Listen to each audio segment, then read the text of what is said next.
Bonjour et bienvenue dans ce cours dans lequel on va apprendre à représenter des forces. Pour aborder la notion de force, on va parler d'actions mécaniques. Les actions mécaniques interviennent lorsque deux objets interagissent entre eux. Il y a donc dans une interaction deux actions, l'action du premier objet sur le deuxième et l'action du deuxième objet sur le premier. Donc dans ce concept d'action, il sera utilisé pour décrire tous les phénomènes qui provoquent soit un mouvement et ou une déformation. Voici quelques exemples. Alors, le premier, c'est l'action de la balle sur la raquette et l'action de la raquette sur la balle, donc l'interaction balle-raquette, dans lequel on voit qu'il y a une déformation et de la balle et de la raquette. Ensuite, l'interaction entre la balle ici et la terre. La balle est en suspension dans l'air et donc elle subit l'action de la terre, mais en même temps elle agit aussi sur la terre. Et donc de cette interaction, il y a ici un mouvement de la balle qui est par exemple de tomber. Troisième cas, la balle posée sur le sol, elle interagit avec le sol, et donc de cette interaction avec le sol, il y a une déformation minime des deux objets, et du sol, et de la balle. Il existe deux grandes familles d'interactions mécaniques. Tout d'abord, l'interaction mécanique de contact, quand les deux objets sont en contact.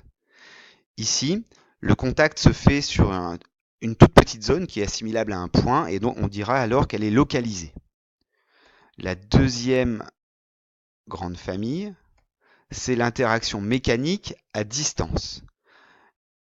L'interaction mécanique à distance, c'est quand les objets interagissent à distance, ils ne sont pas collés l'un à l'autre. Ici, l'aimant et la bille métallique ne sont pas collés et pourtant ils interagissent.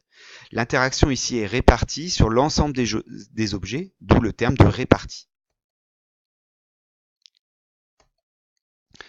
Maintenant, on va passer de l'action mécanique à la force.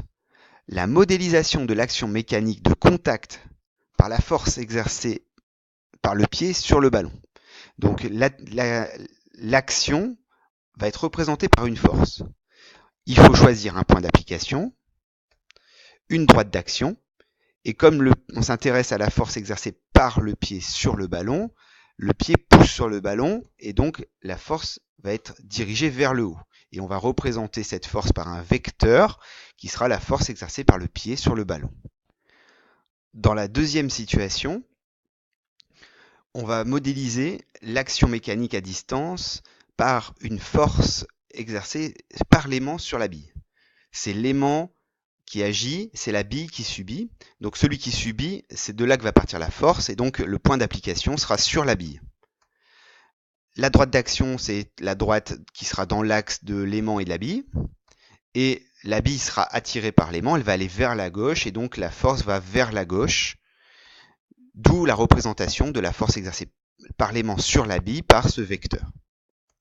Si on reprend les caractéristiques d'une force, il y a donc un point d'application, une direction qui est une droite d'action, un sens, ça commence par vers, l'expression d'un sens, ça sera vers le haut, vers le bas, vers la gauche, vers la droite par exemple.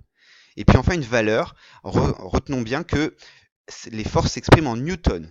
Le symbole c'est grand N. On va voir maintenant dans les deux exemples précédents les caractéristiques d'une force. Donc pour la force exercée par le pied sur le ballon, il y a un point d'application, le point A, une droite d'action, droite oblique dans l'axe du ballon, le sens c'est vers le haut, et la valeur de la force en newton, on va prendre un exemple, mettons, on suppose que cette force vaut 500 newtons. Dans la deuxième situation, le point d'application c'est le point G, la direction c'est horizontale, et puis le sens vers la gauche. La valeur de la force, on va supposer que c'est 3 newtons. Au moment de représenter ces forces, on va prendre en compte une échelle. Par exemple, pour le premier cas, si l'échelle c'est 1 cm pour 250 newtons, le vecteur force va mesurer 2 cm. Dans le second cas, si la force vaut 3 newtons, on choisit comme échelle 1 cm pour 1 newton. Dans ce cas-là, le vecteur force doit mesurer 3 cm.